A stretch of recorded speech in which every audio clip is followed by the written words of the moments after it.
ကဲအားလုံးပဲမင်္ဂလာပါကျွန်တော်မျိုးတွေအားလုံးပဲမင်္ဂလာရှိသောနေ့လေးဖြစ်ကြပါစေခင်ဗျာကျွန်တော်မျိုးတွေအတွက်ကျွန်တော်ကြာသာပရိတောက်ကြ2ရက်အတွင်းအခွေနဲ့ဇာတိုးပတ်တီတစ်လုံးတင်ပေးခြင်းပါတယ်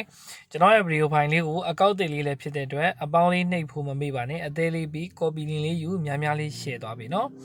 ကျွန်တော်မျိုးတွေအားလုံးများများလေး share သွားပြီးအပေါင်းလေးနှိပ်ပါအသေးလေးပြီးပါ copy link လေးယူပြီးတော့များများလေး share သွားပြီပါနော်ကျွန်တော်နေ့စဉ်နဲ့များတင်ပေးတဲ့ဗီဒီယိုဖိုင်လေးတွေကိုတွေ့ကျင်နေဆိုရင်ပေါ့ကဲကျွန်တော်ဒီဘက်မှာအဖွဲ့ဝင်ဇာတိုးပတ်တီရဲ့6ပတ်တီအခွေတီ6581အခွေเนาะကျွန်တော်တို့မနက်ကတော့61လို့ထွက်တယ်ဗုဒ္ဓဟူးနေ့မှာညနေပိုင်းမှာကျွန်တော်တို့ကပြန်ကြဆိုတော့မရလိုက်ဘူးเนาะအဲ့ဒီအတွက်အဖွဲ့မဝင်ရတဲ့ကိုမများအားလုံးအတွက်ကိုလည်းကျွန်တော်ကြာသာပရိတောက်ကြ2ရက်တွင်တကယ်အရှုံးများနေရဆိုရင်ကျွန်တော် free အခွေနဲ့ကျွန်တော်ဇာတိုးပတ်တီတစ်လုံးပေးခဲ့မယ်เนาะ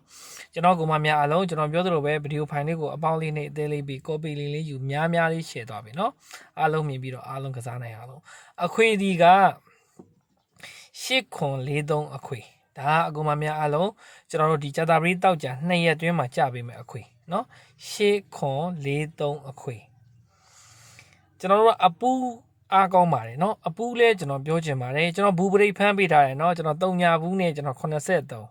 3ညာဘူးနဲ့33ခွန်ပေါ့เนาะအဲ့ဒါ83တော့ထွက်ထားတယ်ဒါကျွန်တော်ရဲ့အရင် channel ဒီအကောက်အသစ်ထဲမှာအကြီးထဲမှာကြည့်မယ်ဆိုရင်တွေ့လိမ့်မယ်เนาะဒီအကောက်လေးကတော့ကျွန်တော်အဲ့အကောက်ကြီးကထိထားတယ် robot ထိထားတဲ့အကောက်ကဘန်းထားတဲ့အတွက်အကောက်သေးတွေကျွန်တော်ပြန်လွှင့်ပေးတာဖြစ်ပါတယ်ဒါကြောင့်မလို့အရင်အကောက်ကြီးလို့ဖြစ်အောင်အပေါင်းလေးနဲ့အသေးလေးပြီး copy link လေးယူများများလေး share သွားပေး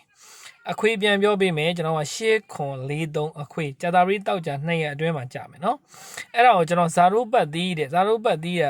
ကျွန်တော်ကြာသာပရိတောက်ကြ2ရက်အတွင်းမှာ10ပတ်သေးဗျ10မပြောက်ဘူးเนาะလာပါလိမ့်မယ်เนาะ10မပြောက်ဘူးလာပါလိမ့်မယ်ကျွန်တော်ပြောချင်တာကအပူးကြိုက်တယ်ဆိုရင်စုံဘူးအားကောင်းတယ်စုံဘူးဆိုတာ3ညာဘူးတို့2ဘူးတို့4ဘူးတို့6ဘူးတို့10ဘူးတို့ပေါ့ဗျာအဲ့ဒီအပူးလေးတွေเนาะတိတဲ့လူတော့တဲ့တိပေါ့မတိတဲ့လူအတွက်ကျွန်တော်ပြောပြပေးတာเนาะအပူးတော့အပူးပဲစုံဘူးကဘာဘူးမှမသိဘူးဆိုတဲ့ကိုမများအားလုံးအခွေဒီ8.43အခွေဇာတိုးပတ်ဒီ10ပတ်ဒီပါရှစ်မပြောက်ပါဘူးเนาะစောင့်ကြည့်ပါကျွန်တော် live show လွှင့်ထားပါတယ်เนาะအခုကျွန်တော်ဗုဒ္ဓဘူးနေ့ညနေတွေကလွှင့်ပေးထားတယ်ကြာရီတောက်ကြ2ရက်အတွင်းကို8.43ဒီအခွေအပူးကြိုက်တယ်ဆိုရင်စုံမှုထိုးเนาะအခုမှဇာတို့ပတ်သီးပဲပတ်ချင်တယ်ဆိုရင်ရှစ်မပြောက်ဘူးเนาะရှစ်လိုက်တဲ့သူတွေအားရှိအောင်စကားတစ်ခွန်းပြောခဲ့မယ်ရှစ်ဒီကြာရီနေ့တောင်ကုန်ကျင်မကုန်လိမ့်မယ်လာလိမ့်မယ်เนาะမျိုးတွေအားလုံးပဲကဲအားလုံးပဲကံကောင်းကြပါစေကျွန်တော်ဗီဒီယိုပိုင်းလေးကိုအပေါင်းလေးနှိပ်ထားပါအသေးလေးပေးပါ copy link လေးယူပြီးများများ share သွားပေးတဲ့အကူမများအားလုံးတယောက်ချင်းတယ်အထူးထူးပဲကျေးဇူးတင်ပါတယ်ကျွန်တော်မျိုးတွေအသက်ရှူတိုင်းငွေတွေဝင်ကြပါစေကံကောင်းခြင်းတွေတယောက်မကြအကုန်လုံးရရှိပါစေဗျာเนาะမင်္ဂလာပါကိုရီမများအားလုံးပဲမင်္ဂလာပါเนาะ